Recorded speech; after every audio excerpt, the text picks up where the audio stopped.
السلام عليكم طلاب الصف الثاني الثانوي، مرحب بكم يا ابطال. هنحل مع بعض النهارده الاسئله الاسترشاديه لكتاب الامتحان لماده الجغرافيا تانية ثانوي. ركز معايا، صلي على النبي، اسئله مهمه جدا. دي هتكون نفس سياق الامتحان بتاعك او على نفس المستوى، فركز معايا كده ويلا بينا نجيبها في سؤال.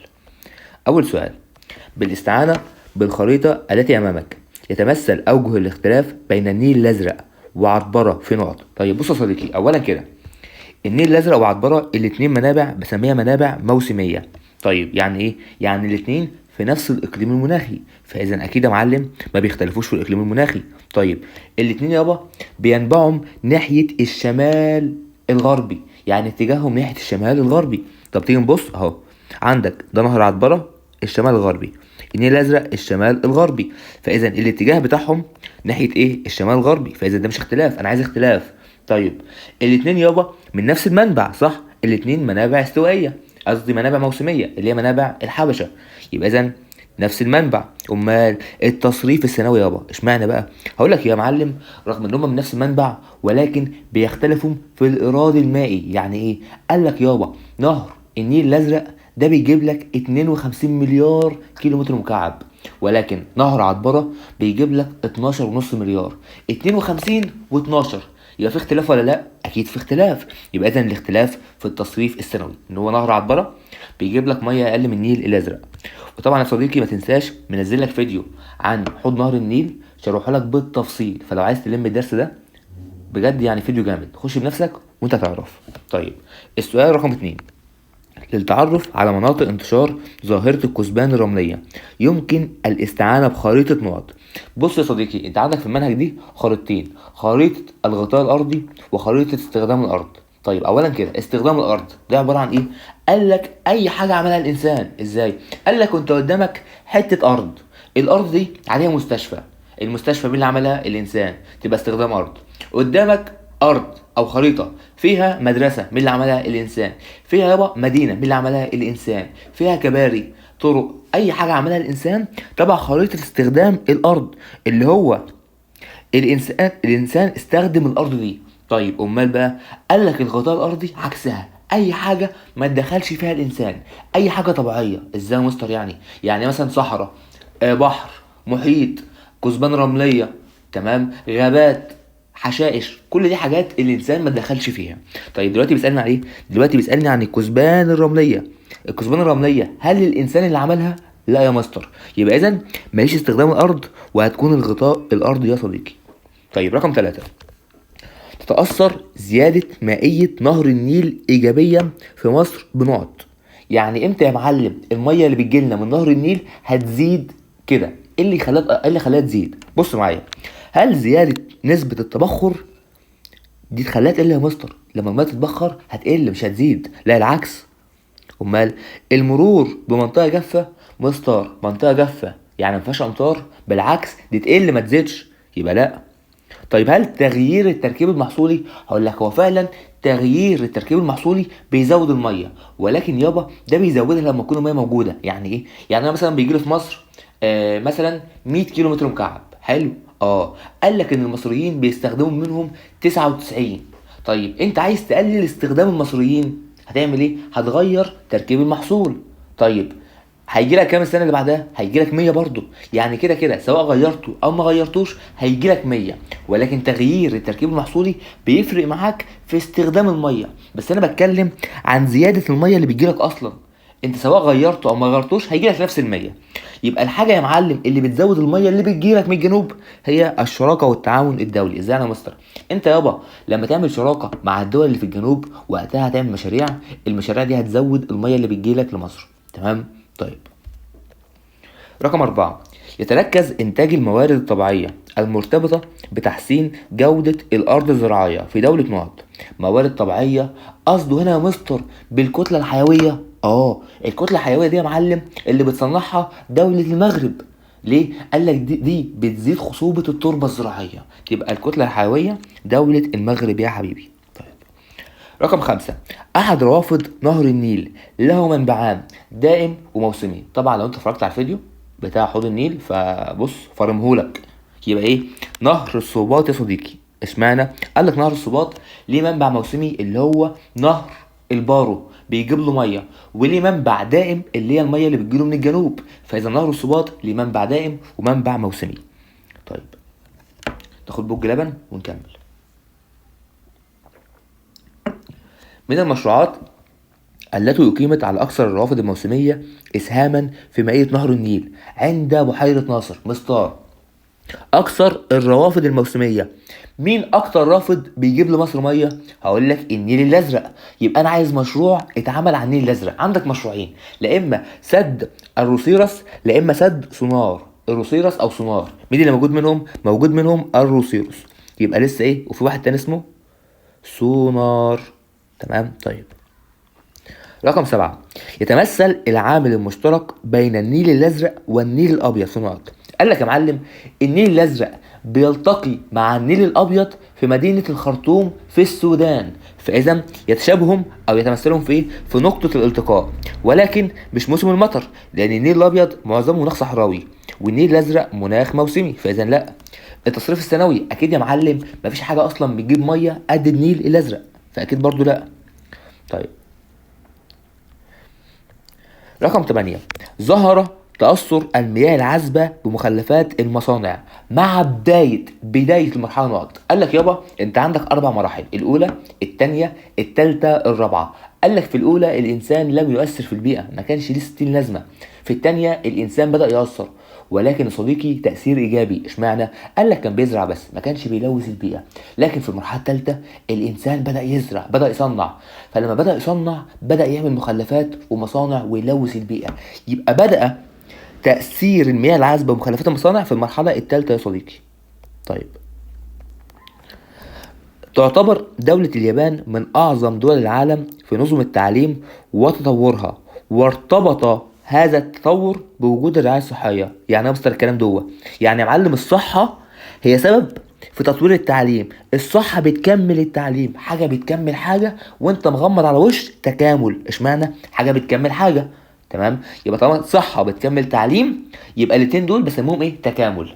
طيب لتقليل ما يفقده بحر الجبل من إيراده المائي قامت مصر بالمشاركة في نقط بحر الجبل. المشروع اللي اتعمل على بحر الجبل هو قناة جونجلي يا صديقي. قناة ايه؟ قناة جونجلي او جونجلي. تمام. اشمعنى؟ بس اديك معلومة، المشروع ده ما تمش، ولكن ده المشروع اللي اتعمل على بحر الجبل. مصر عملت منه 70% وما تمش. تمام. بسبب الحروب الأهلية. لكن المشروع اللي هيجي على قناة الجبل ويزود المية مين؟ قناة جونجلي. طيب تشير الخريطة المقابلة التي أمامك إلى منطقة رائدة في إنتاج أحد مصادر الطاقة النظيفة، وهي نقط. بيشاور لك يا معلم على البحر الأحمر. طيب أنت خدت معلومة في الدرس الخامس إن مصر عملت محطة توليد الطاقة من الرياح اسمها محطة الزعفرانة، موجودة على البحر الأحمر. يبقى محطة إيه؟ الزعفرانة لتوليد طاقة الرياح يا صديقي. طيب 12، تقوم السعودية بالحفاظ على البيئة عن طريق إدارة المياه من خلال نقط. أوبا بص يابا، قال لك السعودية ما عندهاش أنهار وما عندهاش أمطار. اشمعنى؟ لأنها مناخ صحراوي، فولا عندها أنهار ولا عندها أمطار.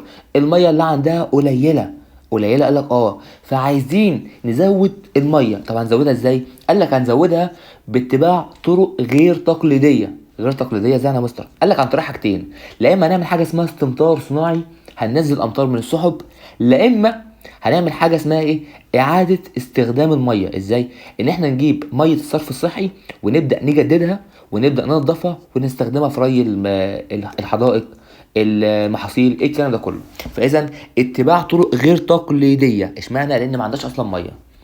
طيب تقع اولى الدول المنتجه للفوسفات عالميا في قاره نقط. انت عندك اولى الدول عالميا دوله الصين، فاذا دي موجوده في قاره اسيا يا صديقي. طيب أكثر الأقاليم المناخية ذات التأثير الإيجابي على مائية نهر النيل. مستار هو مين أكتر إقليم بيجيب لمصر مية؟ هقول لك الإقليم الموسمي اللي هو فيه نهر عطبرة، النيل الأزرق، نهر السوباط. طب مستار ده مناخ إيه؟ هقول لك على اسمه، مناخه إقليم موسمي. طيب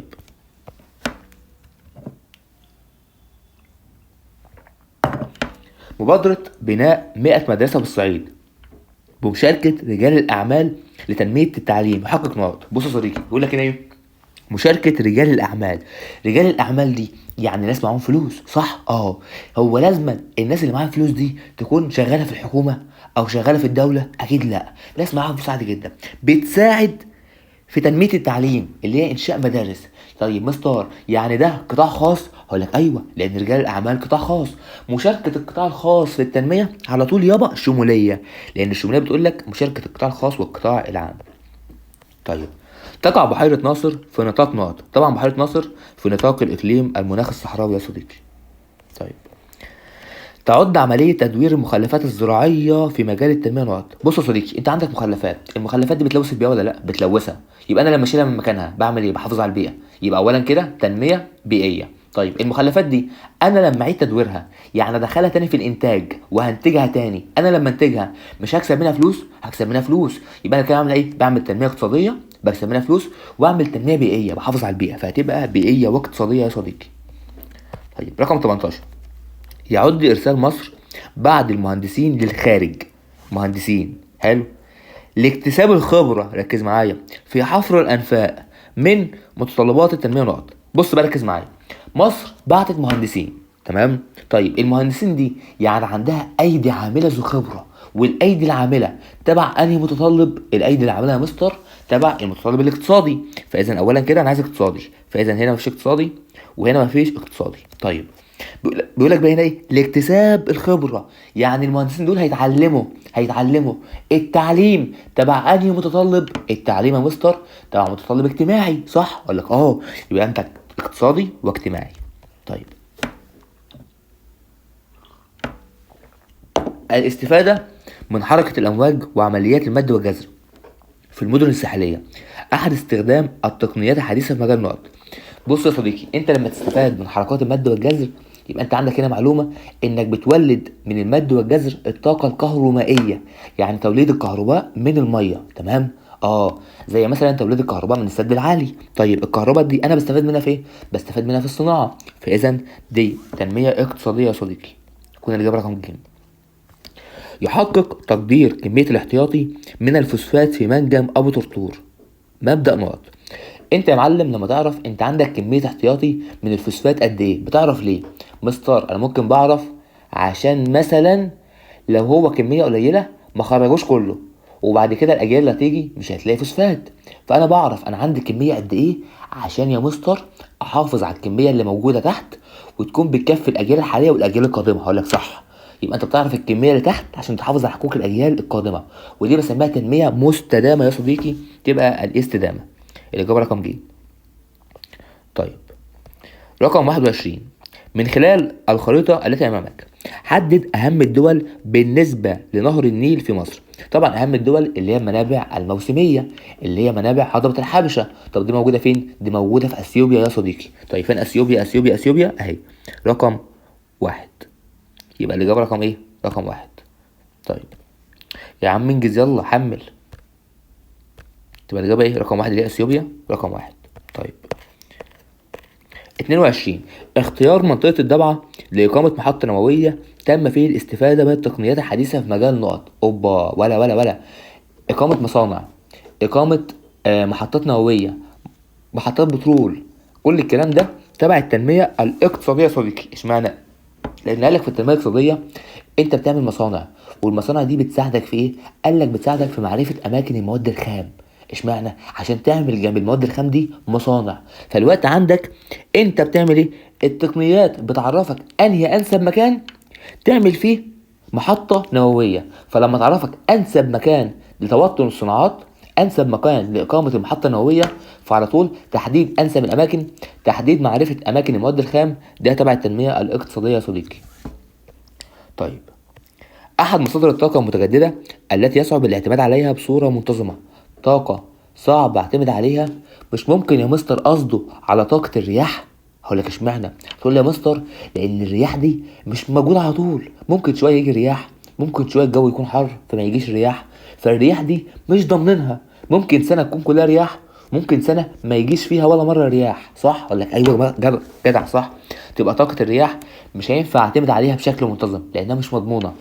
طيب ينحدر نهر عطبرة بوجه عام نحو نقط. بص يا معلم، كل انهار المنابع الموسمية نحو الشمال الغربي، تبقى الشمال الغربي يا صديقي، سواء عطبرة أو النيل الأزرق أو السوات. البحيرة التي تقع في شرق حوض النيل، بحيرة نقط شرق حوض النيل يعني عند المنابع الموسمية، فأنت عندك بحيرة تانا لأنها بينبع منها النيل الأزرق. طيب يا عم انجز بقى، أنا كل ضيق.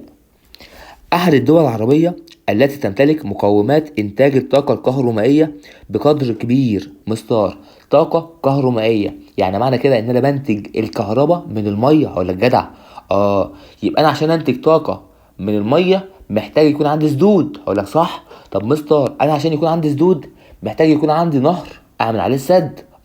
يبقى أنا عايز دولة عندها أنهار. هل عمان؟ لأ. هل السعودية؟ لأ. هل ليبيا؟ لأ. الدولة اللي عندها انهار دولة العراق يا صديقي، عندها نهرين دجلة والفرات، تبقى العراق. طيب الدولة، معذرة،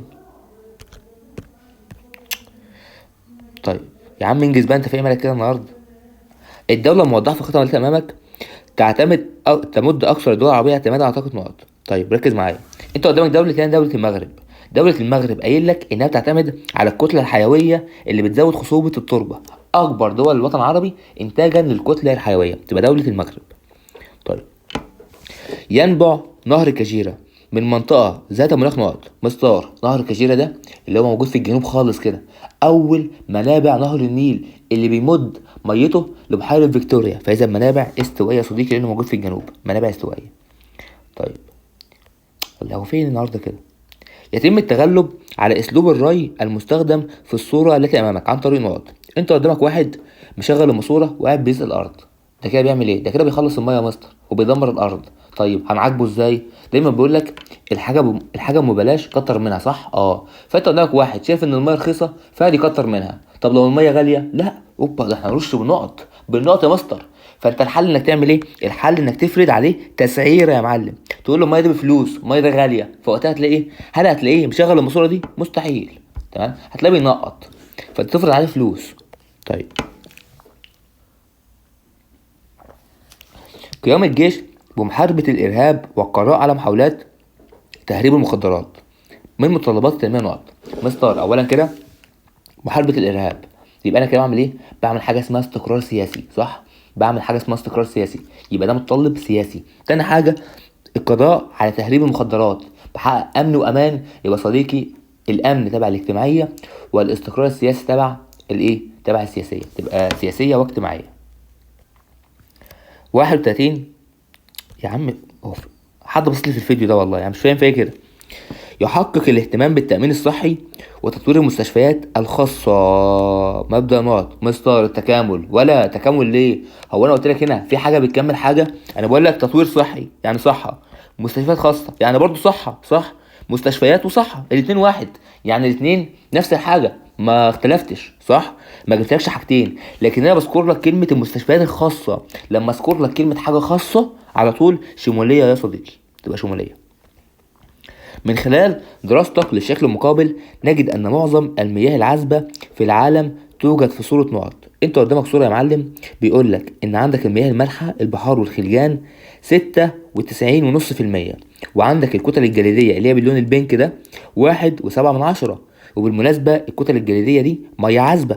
طيب وعندك اللي باللون الازرق ده 1.7، ودي عبارة عن مياه جوفية، والمياه الجوفية نوعين، لا اما عذبة لا اما مالحة، يعني موجود عندك عازب ومالح. طيب وعندك اخرى اللي هي 1% او 1/10 اللي هي الانهار والجداول. طيب انا دلوقتي عايز اعرف دراستك للشكل ان معظم المياه العذبة توجد في صورة ايه؟ طبعا معظم المياه العذبة اللي هي موجودة عندك باللون البينك اللي هي في صورة جليد يا صديقي، لان انت عندك الجليد 1.7 اكتر من انهار. ايوه اكتر من انهار، تبقى الجليد رقم 1. طب مستر ليه مش المياه الجوفية؟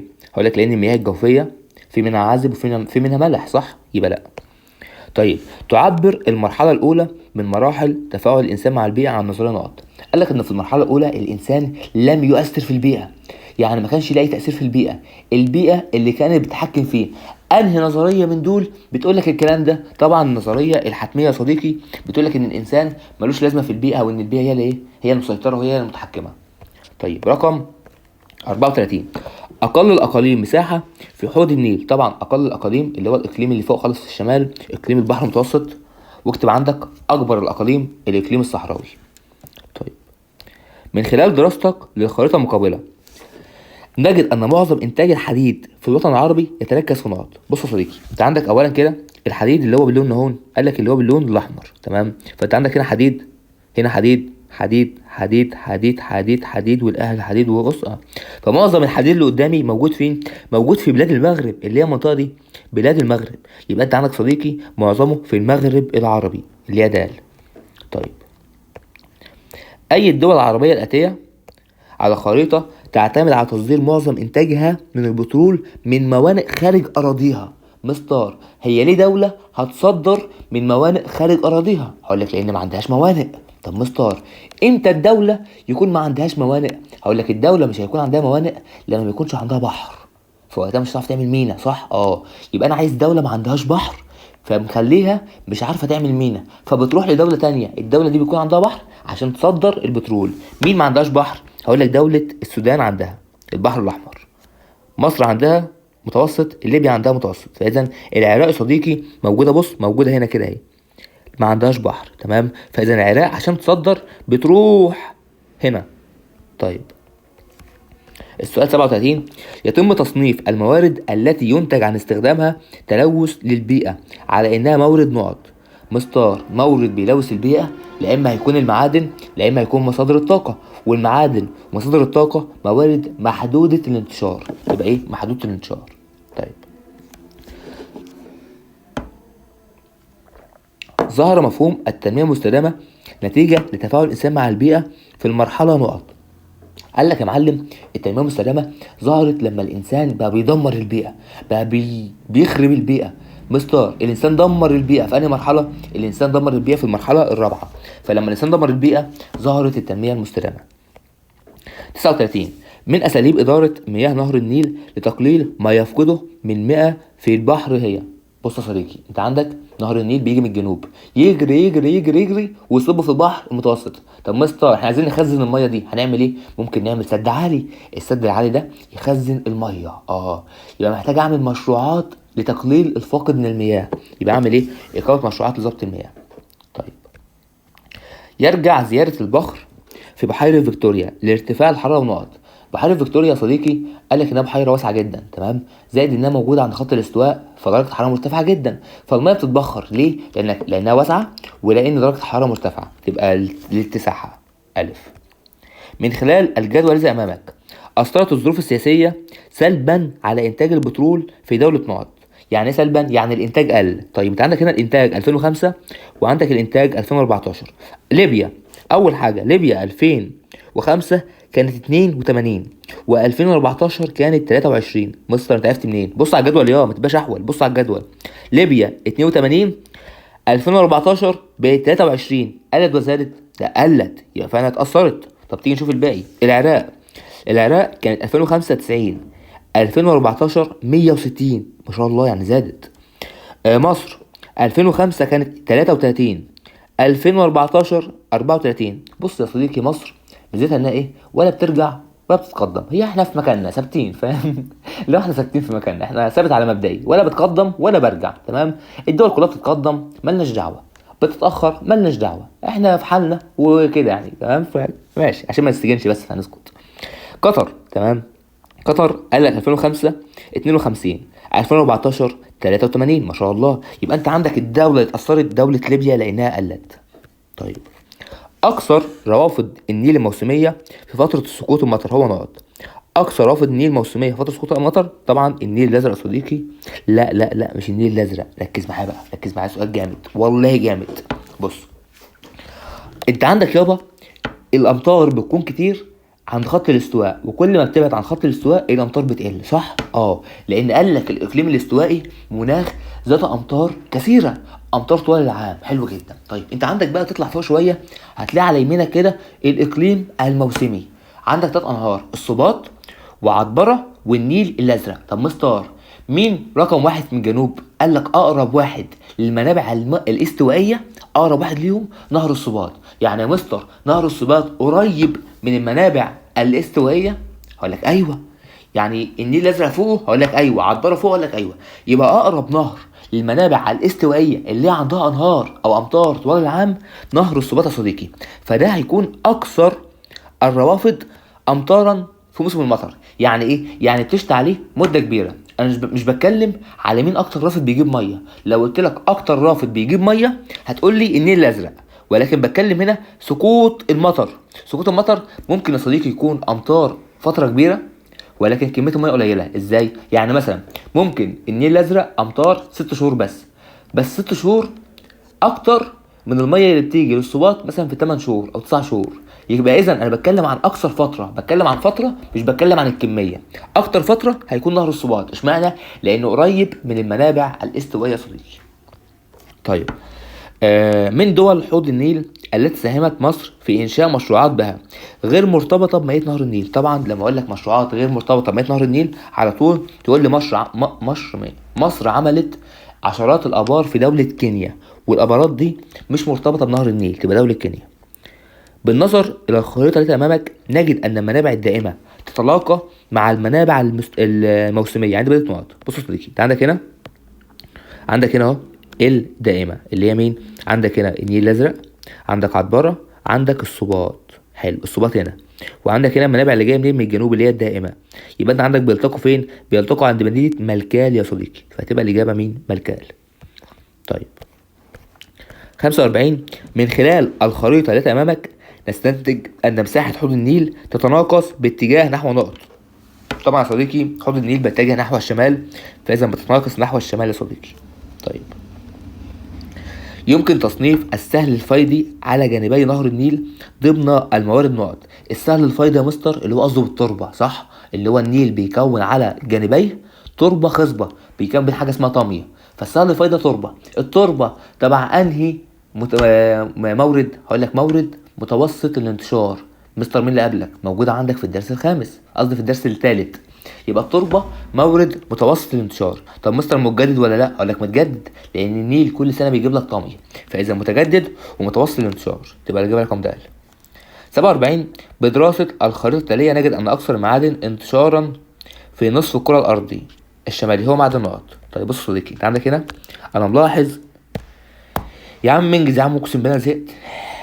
بص ركز معايا، انا ملاحظ انت عندك منبع معدن الحديد باللون الاحمر اهو، تمام؟ فملاحظ ان بص حديد حديد حديد حديد حديد حديد. اكتر معدن منتشر في العالم هو معدن الحديد يا صديقي. طيب اخر سؤالين يلا. اكثر مراحل تفاعل الانسان مع البيئه ارتباطا بفقدان التوازن البيئي هي المرحله نقط.